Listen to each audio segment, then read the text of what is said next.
माल प्रखंड के घीस नदी से मालबाजार पुलिस द्वारा एक मृतदेह उद्धार किया गया।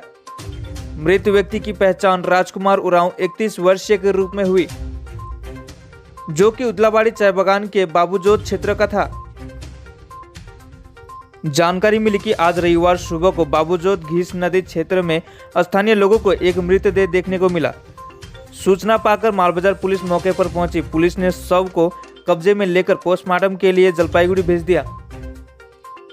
बताया जा रहा है कि मृतक की गला घोंटकर हत्या की गई है।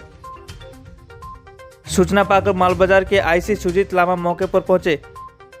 मालबाजार पुलिस आईसी सुजीत लामा ने कहा कि घटना की जांच की जा रही है। एक को हिरासत में लिया गया है। पुलिस मौत के कारणों की जांच कर रही है।